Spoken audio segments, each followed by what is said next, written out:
नमस्ते साथियों। गांव सरकार की 56वीं कड़ी में हम आपसे बातचीत करेंगे।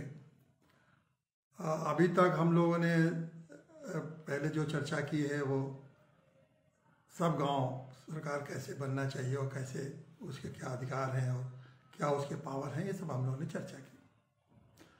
आज से एक नया विषय की शुरुआत करेंगे और वो विषय है, बिल्कुल एक नया विषय है, वो जिसकी चर्चा हो चुकी है उसी को आगे उस विषय को कैसे उसको क्रियान्वित किया जाए, कैसे उसको लागू कराया जाए, इससे वो जुड़ा विषय है और वो है पावर और पैसा।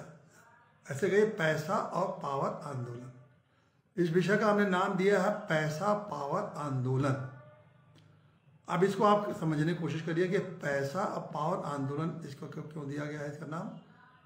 क्योंकि देखिए पैसा पावर का मतलब क्या है कि गांव का पैसा, गांव का पावर गांव को मिले। हम लोग का यही तो पूरा ये गांव सरकार के बारे में जो हम लोग चर्चा कर रहे हैं कि गांव सरकार के पास, गांव सरकार जो आज गांव ग्राम पंचायतें हैं वो एक तरह से उनके पास न उनका अपना खुद पैसा उनको मिला हुआ है। संविधान के द्वारा उनको पैसा भी मिला हुआ है और पावर भी मिला है। ये मैंने चर्चा किया आपसे कि उनको 29 विभाग मिला हुआ है जिसका कि संचालन और व्यवस्था उनको खुद करनी है और उस 29 विभागों को चलाने के लिए उनके संविधान ने पैसे की भी व्यवस्था की है, लेकिन उनको नहीं मिल रहा है। और इसीलिए हम कहते हैं कि गाँव गुलाम है या सरकार के विभाग के सबसे निचले विभाग के रूप में काम करते हैं। तो ये जब तक ये खत्म नहीं होगा तब तक गांव सरकार का जो हम लोग की अवधारणा है वो पूरा नहीं होगी। और इसको अगर पैसा पावर गांव को मिल जाए तो गांव सरकार नाम उस गांव पंचायत ही रखिए, लेकिन ग्राम पंचायत अगर उसको पूरा पैसा मिल जाए तो गांव सरकार हो जाएगी और गांव सरकार होकर पूरी व्यवस्था अपनी चलाएगी। तो ये इसका नाम रखा है पैसा और पावर। और आंदोलन इसलिए इसका नाम मैंने इसके साथ जोड़ा है क्योंकि आंदोलन के बिना ये पैसा और पावर कहिए जो आप पहले से ही संविधान में मिला हुआ है, अगर उसको राज्य सरकारों ने हड़प लिया है और राज्य सरकार उसको नहीं देगी तो ऐसे आप मान के मत चलिए कि उसको देगी।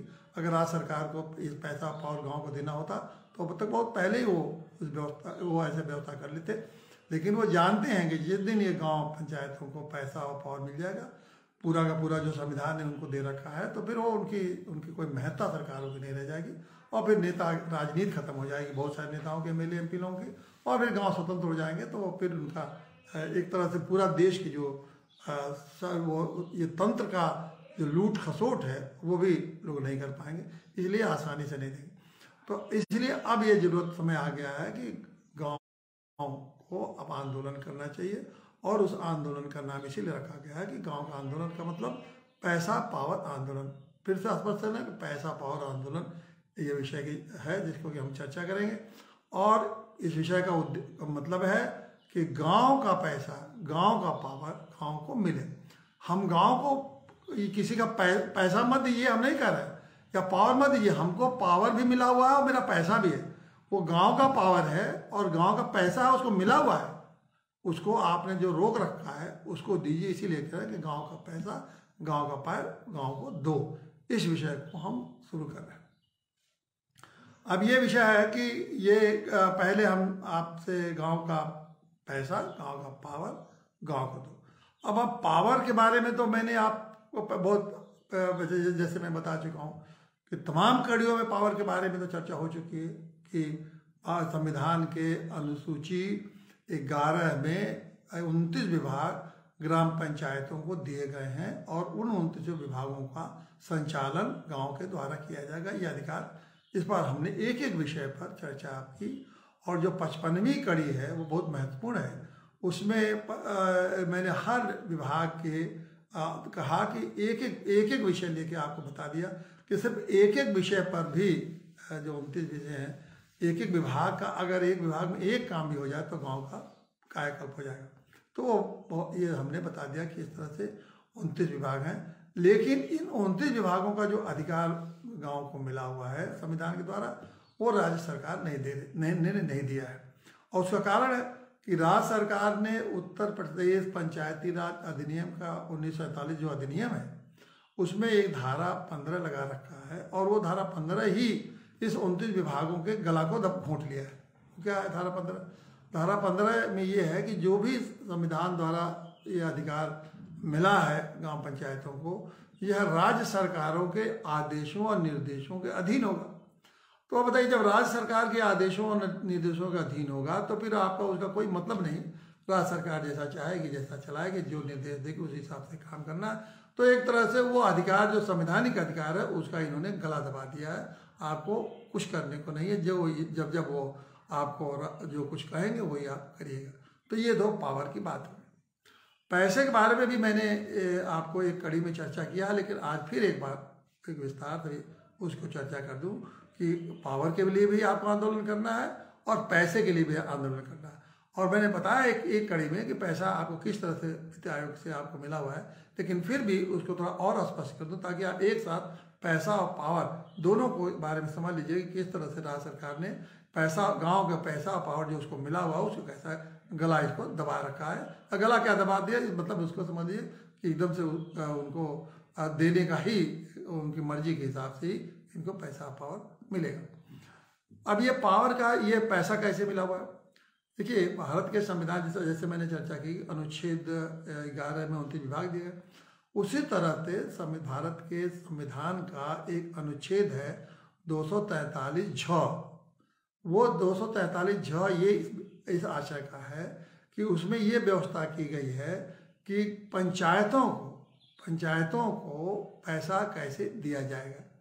उसमें यह व्यवस्था है कि हर राज्य, जितने भी राज्य सरकार हैं, वो पंचायतों को पैसा देने के लिए एक कैसे उनको पैसा दिया जाएगा उसके लिए वह एक वित्त आयोग, राज्य वित्त आयोग का गठन करें। अब हर वित्त आयोग ये कब से करेगी? जब से ये संविधान लागू हुआ, ये 73वां संशोधन लागू हुआ, जिससे कि ग्राम पंचायतों को संवैधानिक अधिकार मिला। तो 73वां वित्त आयोग 1992 में लागू हुआ। उन्होंने कहा कि 1 साल के अंतर्गत आप वित्त आयोग का गठन करेंगे और यही वित्त आयोग बताएगा कि पंचायतों को कैसा पैसा मिलेगा। अब उसमें पंचायतें हैं, उन्होंने वो भी रखा है पंचायतों में, जैसे कि जिला पंचायत है, क्षेत्र पंचायत है और ये ग्राम पंचायत है।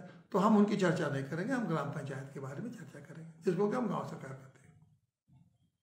अब उस वित्त आयोग को अधिकार दिया गया है कि वो ये देखेगी कि पहले तो गठन करेगी राज्य सरकार और ये जो वित्त आयोग का गठन करेगी, मतलब वो 5-5 साल के लिए काम करेगा।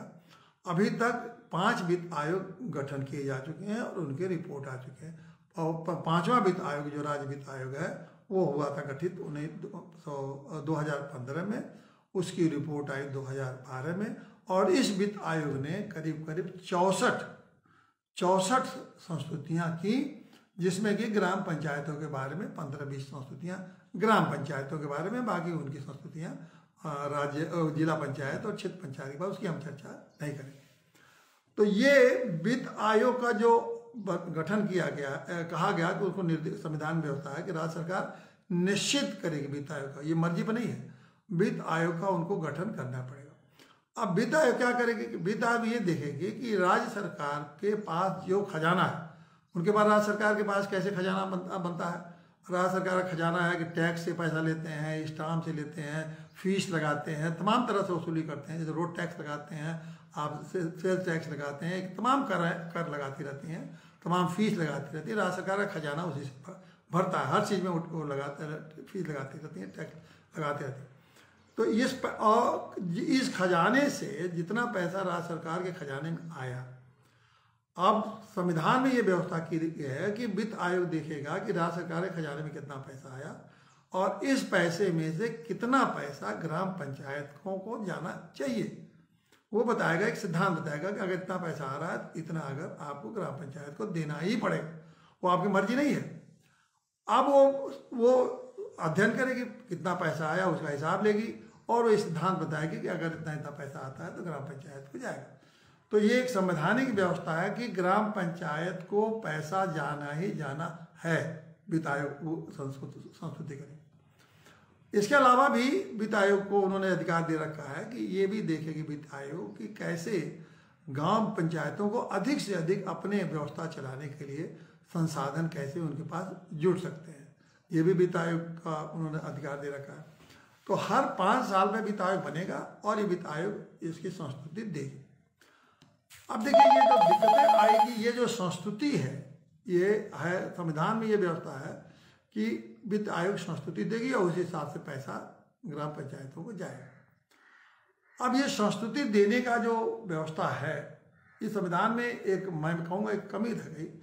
उसको ये कहना चाहिए था कि जो वित्त आयोग जिस तरह से निर्देश देगा उसी हिसाब से पैसा ग्राम पंचायतों को चला जाना चाहिए, लेकिन वो संविधान में ये व्यवस्था संस्तुति हो गई। लेकिन देखिए जो संवैधानिक व्यवस्था है उसके आदर्श को समझना चाहिए, उसकी नीयत को समझना चाहिए। संस्तुति का ये मतलब, भले वर्ड संस्तुति लिखा गया तो इसका ये मतलब तो ही नहीं कि वित्त आयोग जब एक संवैधानिक बॉडी है, संवैधानिक व्यवस्था संस्था है, तो उसकी संस्तुति को आप अपने मनमानी चाहेंगे तो लागू करेंगे या मनमानी लागू नहीं करेंगे। जैसे बहुत सारी संवैधानिक संस्था है, जैसे बहुत सारे मामले में जैसे सुप्रीम कोर्ट है, उसमें यह है कि सुप्रीम कोर्ट किसी मामलों में राष्ट्रपति को सलाह दे सकती है। अब वो सलाह देती है राष्ट्रपति को, तो इसका ये मतलब तो ही नहीं कि राष्ट्रपति चाहे तो माने या न माने, ठीक है सलाह है, लेकिन उसको राष्ट्रपति उसका महत्व देते हैं। और कोई जब तक कोई बहुत कारण ऐसा ना हो कि हम न माने तब तक वो मानते हैं। उसी तरह से जब संवैधानिक संस्था कोई संस्तुति देती है तो ये माना जाता है कि उस संवैधानिक संस्था को जब तक कोई न मानने का कोई बहुत ठोस कारण हो तब तक नहीं माने। लेकिन होता क्या है कि राज्य सरकारें समझती हैं कि ये तो संस्तुति है, हम माने या न माने। अब देखिए यही दिक्कतें पैदा यहीं से शुरू हो जाती है कि किस तरह आपके पैसे को, मान लीजिए हम उदाहरण के लिए कि संविधान ने, ये वित्त आयोग ने पूरा पैसा निकाला, आगे 1 लाख करोड़ रुपया राज्य सरकार ने जुटाया है टैक्स से, उसके खजाने में 1 लाख करोड़ रुपया आ गया उत्तर प्रदेश के, मान लीजिए उत्तर प्रदेश सरकार। अब राज्य सरकार, ये वित्त आयोग ने कहा कि भाई 1 लाख करोड़ आपने जुटाया, और जुटाया वो सब गांव से, शहर से, जगह जगह से, तमाम हर एक एक बैंक से आपने पैसा लिया, तो उससे ये पैसा जुटाया, तो इस पैसे में से आप कम से कम 2000 या 10,000 करोड़ रुपया गांव के पंचायतों को आप दे दीजिए, ग्राम पंचायत को 10,000, और बता दिया कि ये पैसा उनको जाना चाहिए। अब 10,000 करोड़ रुपया, 1 लाख करोड़ आपने बनाया, अगर 10,000 करोड़ रुपया उन्होंने ग्राम पंचायत को दिया तो आप ग्राम पंचायत को उत्तर 10,000 करोड़ रुपये दे दीजिए। लेकिन अब ये करते सरकार है कि अब 10,000 करोड़ कह रही है तो ये अपना हिसाब निकालेंगे कि हम 10,000 करोड़ हम दे सकते हैं कि नहीं दे सकते। तो भाई पंचायत आखिर में वो पैसा जो आ रहा है वो तो उसको फाइनेंस कमीशन या वित्त आयोग ने समझ लिया है कि नहीं इतना पैसा आपके पास आ रहा है, और उस पैसे को शेयरिंग कर रही है। कोई सपने में तो वो बता नहीं रहे कि इतना पैसा आपका आएगा तभी दीजिएगा, वो तो कह रहे हैं कि आपके पास इतना पैसा आएगा और इतने पैसे में से जितना पैसा आएगा वो तो दीजिए। तो ये सीधी सी बात तो कह रहे हैं, लेकिन अब ये राज्य सरकार जो है वो अपने उस पैसे को जो आता है इधर उधर खर्च करके, और ग्राम पंचायत कोशिश ये करती है ग्राम पंचायतों को देना ना पड़े, या देना पड़े तो इतना मामूली पैसा दे के ग्राम पंचायतों को संतुष्ट कर लेती है। बाकी अपना काम इनका नहीं रुकना चाहिए। ग्राम पंचायतें चाहे 29 विभाग का काम करें न करें, उनसे उनको कोई ज़्यादा परवाह नहीं है। और सभी जानते हैं कि राज्य सरकारें ज़्यादा वो काम करती हैं, जैसे वोट मिला, वोट मिलने में उनको मुफ्त में चीज़ें को बांटना है, मुफ्तखोरी करनी है, मुफ्त अनाज देना है, मुफ्त में लैपटॉप देना है, मुफ्त में, तो उसी पैसे से तो बांटेगा ना। तो ये पैसा जो लैपटॉप और ये स्कूटी और क्या क्या हो आजकल चल रहा है, साड़ी और ये कपड़ा और ये खाना पीना राशन पानी जो ये मुफ्त में बांट रहे हैं, ये समझते हैं गांव वाले कि सरकार अपने खजाने कहीं से लाके अली बाबा के खजाने से लाके दे रही है। अरे वो उसी पैसे से है जो टैक्स के पैसे से, उसी को आपको मुफ्त में बांट देती है। और जब मुफ्त में बांट देगी तो गाँव पंचायतों को कहेगी भाई आपके लिए तुम्हारे पास पैसा ही नहीं है, उनको देगी नहीं। और भुक्तभोगी अंत में जितना में मुफ्तखोरी हो रही है, सबसे ज़्यादा इस मुफ्तखोरी के भुक्तभोगी कौन होता है? ये जो सबसे नीचे रहेगा वही भुक्तभोगी होगा। तो और जिसके पास कोई आवाज़ नहीं है वही सबसे बड़ा भुक्तभोगी होगा। तो सबसे बड़ा भुक्तभोगी जो पंचायतें पैसा ग्राम पंचायतों को जाना चाहिए गाँव को जाना चाहिए, वही उन्हीं से पता खींच लेते हैं, कहते हैं इनको पैसा देने की जरूरत है, मत दो, क्या कर लेंगे, अपना चिल्लाते रहेंगे और वो समझ ही नहीं पाएंगे। उनको हम मुफ्त में कुछ बांट देंगे, उनका कर्जा माफ़ कर देंगे कुछ, तो खुश हो जाएंगे कि तो कर्जा माफ़ हो गया। ये नहीं समझते हैं कि तुम्हारा पैसा अगर गाँव में आता है तो तुमको वो दिन देखने ही नहीं पड़ते कि तुमको इनके कर्जा माफ़ करने की जरूरत है। वो तो ग्राम पंचायत खुद है आपका कर्जा देखती कि आप गाँव में कुछ समस्या आई है तो गांव पंचायत खुद समस्या का समाधान कर देती थी, उसका खुद पैसा रहता। आप ही के पैसे को वो कहते हैं कि हमने कर्जा माफ कर दिया, लेकिन वो समय नहीं आता, ग्राम पंचायत के पास सारा पैसा आता, वो दिन देखने ही कि नहीं मिलता कि कर्जा माफ करने की जरूरत पड़ती। लेकिन वो तो पैसा आपको देंगे नहीं, आपको भूखे रखेंगे, जब भूख आपकी बढ़ जाएगी तो 2 टुकड़े रोटी के फेंक देंगे। यही हो रहा है, सरकार ऐसे कर रही है। तो इस तरह से अभी ये जो फाइनेंस वित्त आयोग का थोड़ा सा और आप समझाते हैं, हम इसलिए समझा रहे हैं कि देखिए ये बातें आप चूंकि बिल्कुल नहीं जानते हैं और बिल्कुल समझते नहीं हैं, इसीलिए वो न समझने के नाते ये लोग ऐश कर रहे हैं। राज्य सरकार, MLA MP अधिकारी सब ऐश कर रहे हैं आप ही के पैसे से, आपके पैसे से खूब ऐश कर रहे हैं और आप बिल्कुल आपको कर रहे हैं। और आप जो है जीभ लपलपाते रहते हैं टुकड़ा पाने के लिए कि 2 टुकड़ा कोई फेंक दे और आप उसको झपट लें और उसी लिए आप अपनी ज़िंदगी को, इसी में अपने को ज़िंदगी को सार्थक समझते हैं कि 2 टुकड़ा मिल गया, लपक के आपने लूट लिया बस इसी को। जबकि आपके घर से आपकी कमाई की, आपकी मेहनत की वो पैसा आपको नहीं दे रहे हैं। अब ये क्या है कि अब टैक्स का पैसा जब आया, फीस का पैसा आया, आपका जो कुछ आया, तो अब वो क्या करते हैं कि पहले वित्त आयोग ने संस्तुति दे दी कि इतना पैसा गाँव को जाना चाहिए। अब एक मंत्रियों की कमेटी बनी है, अब मंत्री लोग उस पर विचार करेंगे कि वो संस्तुति ठीक है कि नहीं है। 5-6 मंत्री बैठेंगे, उनकी कमेटी है मंत्रियों की। अब जब मंत्री लोग कह देंगे उसको कि भाई हम इस संस्तुति को मानते हैं, इस संस्तुति को नहीं मानते हैं, तो हर संस्तुति को जैसे इस बार 5वें वित्त आयोग ने 64 संस्तुति दी है। इस संस्तुति में उन्होंने बड़े अच्छे संस्तुति दी है। उन्होंने ये संस्तुति दी है कि जैसे आपके गाँव में टावर लग रहा है ग्राम पंचायत, तो टावर लग रहा है तो टावर का पैसा सरकार क्यों लेगी भाई? टावर का पैसा अगर लगा रहे हैं तो ग्राम पंचायत में उसका वो किराया जो है गांव पंचायत को देना चाहिए। उसी तरह से वित्त आयोग ने एक संस्तुति ये भी दी है कि आपको जितने बाजार है, दुकान है, गांव पंचायतों में जितनी दुकानें हैं उसका पैसा गांव वसूलेगी, दुकान बनवाएगी उसका पैसा उसको मिलेगा। जितने हाट और बाजार और मेले लगते हैं, पशुओं के मेले लगते हैं, सारा पैसा गाँव पंचायत लेगी। उसी तरह से उन्होंने बहुत सारी चीज़ें बताई हैं कि जो गाँव में जो आय हो रही है गाँव में, उस चीज़ का आय जो भी हो वो पैसा गांव पंचायत जाएगा, इससे गांव पंचायतों को पैसा उनके पास आ जाएगा। तो अब उनको जब उनके पास पैसा आएगा, ये संस्तुति उन्होंने दी। अब ये संस्तुति का राज्य सरकार ने, अच्छा राज्य सरकार क्या करती है कि कुछ संस्तुति को खारिज करी, कुछ संस्तुति को मान लेती है और लिख देती है कि विभागों को भेज देती है, अब विभाग इस पर कार्रवाई करे। अब जानते हैं आप राज्य सरकार का, अब विभाग बाहर राज्य सरकार का कहीं चलती है, अब विभाग में चला गया। अब मान लीजिए जैसे टावर का पैसा है, कि टावर का पैसा अभी तो मैं समझता हूँ कि गांव में टावर का पैसा वो एक मुश्त राज्य सरकार को जमा कर देते हैं। और बहुत सारे टावर तो चाहे केबल ही है, आपके गांव से केबल जा रही है ज़मीन के नीचे से, तो वो तो गांव की ज़मीन है ना, उसके गांव के लोगों की है, वो केबल जा रही है, टावर लग रहा है, जिसको जाए सरकार लाइन खींच दे रही है जहाँ जाए, तो ये गाँव से जा रही है। इन्होंने लिख दिया कि ये गाँव की ये संस्कृति पर पैसा गाँव ले। अब गांव ले, ठीक है, अब गांव लेगी कैसे? अब गांव के लिए अब शासनादेश जारी होगा कि ये पैसा पंचायती विभाग जारी करेगा या जो भी विभाग हो कि टावर का एक लगा तो कैसे नियम बने, टावर लगाने के लिए नियम बनेंगे कि ऐसे ऐसे, तो शासनादेश जारी हो। अब शासनादेश जारी होगा तब गांव वाले ले पाएंगे। तो सीधी सी बात है, उस गांव का टावर लग रहा है, गांव वाले खुद अपना नियम बनाएंगे ना कि भाई हमारा टावर आप लगा रहे हैं, मेरे ये नियम है, आपको और अगर टावर इस नियम पर लागू करेंगे तो हम देंगे, नहीं तो आपको अनुमति नहीं देंगे, आपको मंजूर हो तो करिए, नहीं जाइए। उसी तरह से ये आप केबल गाड़ रहे हैं, आपको मर्जी हो तो आप बनाइए, नहीं तो जाइए। तो ये गांव के लोग को नहीं है, ये शासन करेगा, तय करेगा। अब शासन में क्या होता है, शासन क्यों करेगा तय? शासन में टावर वाला दौड़ा, इनको घूस दिया अधिकारियों को, चाहे डायरेक्टर को, चाहे सचिव को, चाहे नेताजी को, अपना घूस दिया उसने कि आप ये शासनादेश रुकवा दीजिए, न करिए, कुछ ऐसा करिए कि गांव वालों को मिले ना।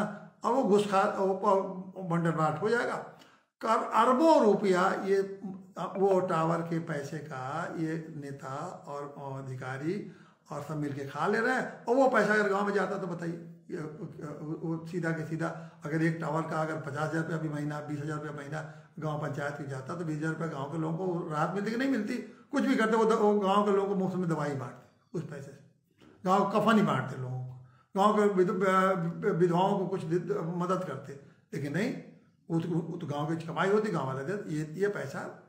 इसी तरह से आपके गांव के संसाधनों का इतना आपको पता नहीं है कि कितने संसाधनों को ये विभाग वाले फंसा के ऊपर ऊपर वो पैसा बांट लेते हैं और शासनादेश नहीं जारी करेंगे। जब शासनादेश जारी नहीं करेंगे, इस वित्त आयोग जो पांचवें जो वित्त आयोग ने ये पांचवा वित्त आयोग ने एक संस्तुति ये भी की है कि अभी तक जितने वित्त आयोग 1, वित्त आयोग 2, वित्त आयोग 3, वित्त आयोग 4, वित्त आयोग 5, 4 तक के बारे में लिखा कि 4 के बहुत से संस्तुतियां जो वित्त आयोग ने ग्राम पंचायतों के लिए की थी, उन संस्तुतियों को राज्य सरकारों ने मान लिया और विभागों को भेज दिया, लेकिन आज तक उन पर विभाग वालों ने किसी भी संस्तुति पर कोई कार्रवाई नहीं की। तो उसमें कहा कि इस पर संस्तुति पर कार्रवाई होनी चाहिए। अब जब कार्रवाई ही नहीं करनी है, वित्त आयोग ने भेजा और आज रिपोर्ट दी, जैसे 64 रिपोर्ट है बहुत सारे गाँव के फायदे के लिए। अब इसमें आपने इसको स्वीकृत कर लिया, अब विभाग को भेज दिया, लेकिन कार्रवाई नहीं होनी है विभाग में। नहीं कार्रवाई क्या करेंगे? अधिकारी के पास जाएगा, अधिकारी नहीं करेंगे तो कर क्या लेंगे? तो ये जो स्थिति है, यही सी स्थिति में एक मकड़ जाल में ऐसे गांव पंचायतों को जो अधिकार उनके वित्त आयोग ने उनको पैसा दे रहा है और उस पैसे को गांव तक आप उसकी और संस्कृतियों को गांव तक लागू नहीं होने दे रहे। तो अब यही तो ये मैं कह रहा हूँ कि ये गुलामी किस तरह की मकड़ जाल में गांव को फंसा दिया है, किस तरह से गांव के सारे अधिकारों को हड़प लिया है। जैसे मैंने कहा कि 29 विभाग को हड़प रखा है, उसी तरह से आपके सारे वित्त को, उन्हें पैसे को हड़प लिया है। अब उस पैसे को आपको हड़प लिया, न आपको अपना पैसा दे रहे और न जो आप खुद कमा सकते हैं, वो गांव के जो कमाई अपनी हो सकती है उसको भी नहीं कमाने दे रहे हैं।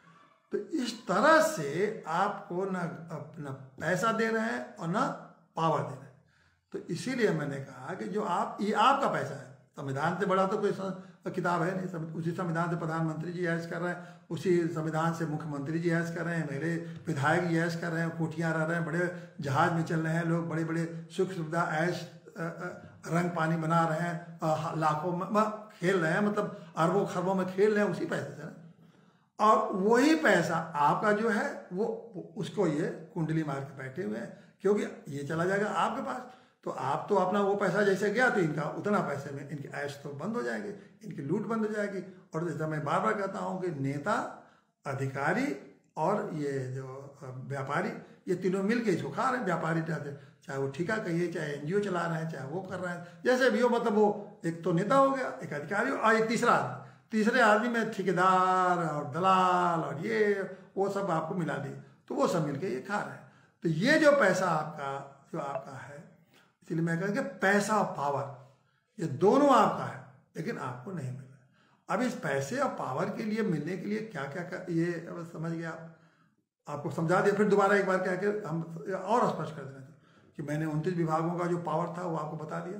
आज मैंने आपको बता दिया कि वित्त आयोग किस तरह से पैसा दे रहा है और फिर भी ये सरकारें आपको वो पैसा आप तक नहीं पहुँचने दे रही हैं। और संविधान ने दिया है और संविधान ने वित्त आयोग बनाया, वित्त आयोग ने आपको संस्तुति की है कि इनको पैसा मिलना चाहिए, लेकिन ये नहीं दे रहे। तो न आपके पास पैसा है न पावर है इस हालत में। और इसीलिए मैं बार बार कहता हूँ आप उनकी एक तरह से गुलाम से भी बदतर हैं। इनकी जब मर्जी तो आपको देंगे, नहीं होगी तो मर्जी नहीं देंगे। और या छोटा सा विभाग, आखिरी छोटा सा विभाग आप है जो बचा कुचा जाएगा, उसमें आपको शायद कभी कभी कुछ मिल जाए, और वो भी तब मिलेगा जब ये शासनादेश आदेश जारी करेंगे कि ऐसे ऐसे आप खर्च करें। अब ये सवाल उठता है कि इन पैसा और पावर के पाने के लिए करें क्या? ये हम जान रहे हैं गाँव का पैसा है, ये भी जान रहे हैं कि गाँव का पावर है, लेकिन ये मिले कैसे, ये सबसे बड़ा विकट है। ये तो नेता तो देंगे नहीं। मैं 50 बार कह चुका हूँ, हर एपिसोड में कह चुका हूँ कि ये जो पैसा है, पावर है, ये कहे कि एमएलए एमपी देंगे, असंभव है। ये कहे कि प्रधानमंत्री मुख्यमंत्री देंगे, असंभव है। क्यों? कि ये अगर वो पैसा पावर आपको दे देंगे तो फिर इनकी राजनीति, इनकी नेतागिरी, इनके ऐशो आराम, इनकी लूट खसोट उसी दिन बंद हो जाएगी। तो आखिर में राजनीति करते किसी लिए? राजनीति कोई आप सेवा के लिए तो कोई जा नहीं रहा है। भाई राजनीति क्यों करने रहा है? आज कोई MLA, MP, मंत्री और प्रधानमंत्री इसीलिए बन रहा है ना कि उसका ज़रा ऐश हो जाए, पावर मिल जाए, रुतबा बढ़ जाए, धन मिल जाए, नाम हो जाए, इसीलिए जान रहे। कोई सेवा भाव से जान नहीं रहे। सेवा भाव से जानते हो कि आपकी सेवा कर देंगे ताकि आप सेवा, अगर सेवा भाव है तो अगर कोई सेवा भाव से प्रधानमंत्री मुख्यमंत्री बन रहा है तो मैं समझता हूँ पहला काम वो यही करेगा कि भैया ये गांव का पैसा है, गांव का पावर है, उनको दो, वो अपना काम अपना खुद करे। अगर रत्ती भर भी उसके अंदर अगर सेवा भाव मुख्यमंत्री और प्रधानमंत्री को होगा तो प्रधानमंत्री पद पर बैठते ही या मुख्यमंत्री पद पर बैठते ही वो कहेगा कि ये तो गांव का पैसा है, गांव संविधान ने दे रखा है, गांव का पावर है, उनको दो, वो अपना चलाए। और ये कहें कि यही योग्य है, मुख्यमंत्री बन गए तो ये बड़ा भारी योग्य आदमी हो गए, प्रधानमंत्री बन गए तो बहुत बड़े योग्य बन गए, और गांव में योग्य लोग नहीं है, समर्थ लोग नहीं है, ज्ञानवान लोग नहीं है, ये लोग बड़ा भारी, इनको सरस्वती के वरदान मिल गया है और कुबेर का खजाना इनको मिल गया, इनको ज्ञान, तो ब्रह्मा का इनको शक्ति मिल गई है। अरे तो आप भी जाकर कुर्सी बैठ गए हैं, आपको बताने वाले 10 लोग हैं, बता रहे हैं और आपको उनके हिसाब से काम कर रहे हैं। तो ये भी मत समझिए कि आप बड़े विद्वान और बड़े काबिल हैं कि जो कि आप गांव वाले नहीं कर सकते हैं। तो लेकिन वो इसलिए नहीं दे रहे हैं कि 9 देने का कारण मैंने आपको समझा दिया कि फिर उनको उनका काम क्या है। और मैं बहुत पहले बता चुका हूं कि ये गांव का अगर दे देते, आप बताइए क्या औचित्य है केंद्र सरकार को 97 विभाग अपने हाथ में रखने का? कोई औचित्य है? ये राज्य सरकार 67 विभाग अपने हाथ में रखी है कि दुनिया के किसी भी देश में मैं नहीं समझता केंद्र सरकार को, अमेरिका जैसे देश में वहाँ के जो केंद्र सरकार है उसके पास 8 या 9 विभाग है, बस 8-9 विभाग का संचालन करते हैं, बाकी राज्य काम करते हैं। फिर वहाँ के फिर सिटी जितने हैं, शहर जो वहाँ सिटी टाउन्स बने हुए हैं, टाउन वाले अपना व्यवस्था को चलाते हैं। यही हमारे इन्होंने 97 विभाग इन्होंने ले रखे हैं, 67 विभाग राज्य सरकार लेके। खैर आप रखिए, हम 1 मिनट के लिए आपका हम ही नहीं कहते हैं कि आप अभी तत्काल खत्म कर दें, जब समय आएगा तो भी खत्म होगा। आपको इतने जो विभाग की जरूरत नहीं है, आप अनावश्यक विभागों को लेके अपना रुतबा बढ़ा रहे हैं और करने कुछ नहीं, क्यों लूट खसोट कराने के लिए आप एजेंसी बनी हुई है। मैं तो डंके के चोट पर करता हूँ कि जो 97 विभाग केंद्र ने रखा, 97 विभाग है, ये लूटने की एजेंसी बना रखे हैं। वो ये सब विभाग लूटने के 2-4-10 विभाग ठीक है, बाकी लूटने की एजेंसी है, सब लूट रहे हैं सब। लेकिन ठीक है आप लूटिए, हम लेकिन ये जो 29 विभाग गाँव को है ये तो इनको दे दीजिए ना, ये अपना 29 विभाग अपना उचला है उनका अपना, जैसे आप लूट रहे हैं और 97 विभाग इनको दे दीजिए। देखिए कितनी ईमानदारी से कर दे, और इतनी ईमानदारी और सच्चाई से करेंगे कि आप फिर वो आपको लगेगा तो कि ये भी एक डर है इनको कि ये सब गाँव को अगर 29 विभाग अपना अच्छे ढंग से करने लगेंगे तो हम लोग क्या करेंगे, हमारी लूट का तो पर्दाफाश हो जाएगा। तो ये जो चक्र है तो ये कैसे लेंगे, ये अब ये जो हमको अब हम लोगों को विचार करना है कि इस पैसा और पावर के आंदोलन को कैसे हम आगे बढ़ाएं। आंदोलन शब्द मैंने इसलिए दिया कि देखिए आंदोलन का 2 तरीका होता है। आंदोलन का मतलब नहीं है कि ये कि कोई बहुत तोड़ फोड़ ये वो, ये नहीं आंदोलन का मतलब है। आंदोलन का मतलब है तो लोगों के अंदर जागृति पैदा की जाए, और जागृति पैदा के जब जागृति होगी तो लोग तय करेंगे कि हमने कैसे इस जागृति को सरकार के ऊपर ऐसा हम किस तरह से इस जागृति के बाद दबाव डाल सकें। ये है आंदोलन का मतलब। मैंने आपको बताया कि पहले 10 महापुरुषों के, गांधी जी से लेकर जवाहरलाल नेहरू तक का, और पटेल होटल तमाम और अम्बेडकर वगैरह तमाम लोगों की चर्चा की कुछ कड़ियों में, और बताया था कि अभी कैसे उन लोगों ने अपने लक्ष्य को बनाए और लक्ष्य को पूरा कैसे किया। वो तरीके इसलिए मैंने बता दिया कि आप भी उन पर विचार कर सकते हैं कि कैसे हम अपने गांव के लोगों को पैसा पावर दिलाने के लिए जो कैसे हम इसको आंदोलन को आगे बढ़ा सकते हैं, कैसे आंदोलन कर सकते हैं, वो हम पहले आपको बता दें। अब हम इस पर चर्चा करेंगे। उसके साथ साथ हम तमाम जो गांव में इसमें ये भी हम चर्चा आगे करेंगे कि गांव की जो कठिनाइयाँ हो रही हैं कि पैसा पावर न मिलने से गांव में क्या क्या कठिनाइयाँ लोगों को सामने आ रही हैं, उसकी भी हम लोग आगे की कड़ी में चर्चा करेंगे, ताकि ये धारा अब रुकना नहीं चाहिए। अगर ये धारा शुरू हो गई है गांव सरकार की, तो गांव जब तक ये चलती रहे, जब तक ये गांव सरकार बन रह जाए। और मैं बार बार कहता हूँ कि जो मैं जो कह रहा हूँ वही उसी को नहीं आपको पालन करना है, आपको भी विचार करना है कि कैसे हम अपने आंदोलन को आगे बढ़ाएं, कैसे गांव सरकार बनवाएं। और अभी जैसे हम उन्होंने 1-2 रास्ते अभी निकले हैं। जैसे उन्होंने कहा कि बेचू यादव ने आजमगढ़ में अपना सिगड़ी कह रहे हैं कि गांव-गांव में जाके चौपाल गांव में लगा रहे हैं, और वो कह रहे हैं कि भाई देखिए, जो भी आपके पार्टी के कोई भी विधायक जो चुनाव लड़ने वाले आ रहे हैं, उनसे ये कहिए कि आप जो है हमारे गांव सरकार बनवाएंगे तभी हम आपको वोट देंगे, नहीं गांव सरकार बनवाएंगे तो हम आपको वोट नहीं देंगे। जो गांव सरकार बनाने की बात लिखित मांग रहे हैं, लिखित दीजिए कि हम गांव सरकार बनवाएंगे तो हम वोट देंगे। तो एक आंदोलन का एक तरीका ये भी हो गया। दूसरा, हम राष्ट्रीय